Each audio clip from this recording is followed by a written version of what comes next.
Hello, everyone. This week's discussion topic on the differences of liberty and of freedom in early Western civilization gave me quite a bit of pause, mainly because it is a very convoluted subject. What is freedom? What is liberty? What's the difference?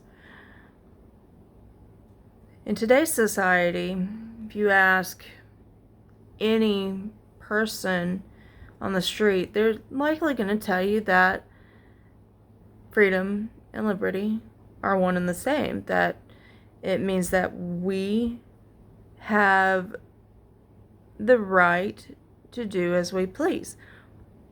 But we know that's not so.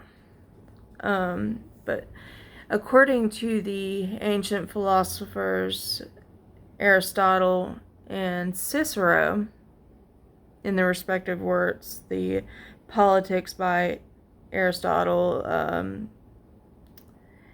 and Cicero's De Republica, and forgive me, I can't pronounce the other one, Legibilitis.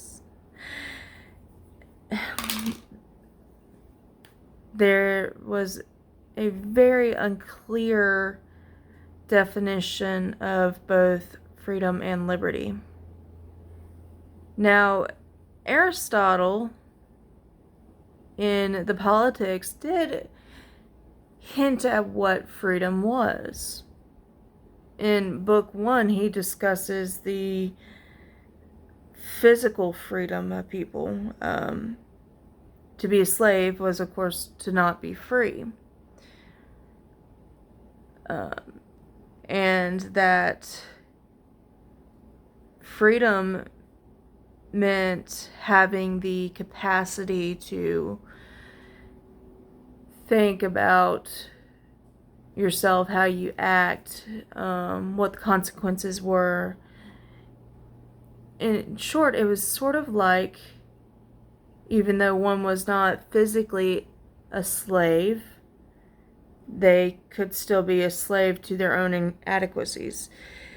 Now, as Americans, we are not unfamiliar with slavery, but when it comes to slavery to ourselves, we're at a loss. But in truth, we shouldn't be, because there's a reason why in the early history of the United States, by that I mean from the Revolution to the beginning of the Republic after the Articles of Confederation, government officials were often men of leisure. They were educated.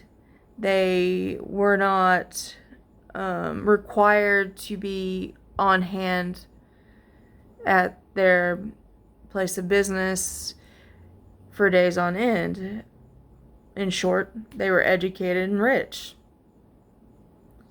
They had the time to go to government meetings. They were free of other responsibilities, but they also had the knowledge to act in this for the common public good.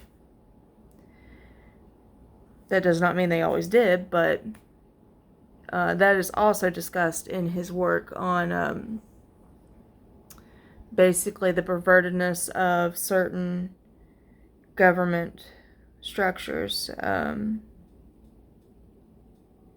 constitutional government was not as perverted as a democracy, which could be detrimental to the people if majority or minority tyranny were to occur.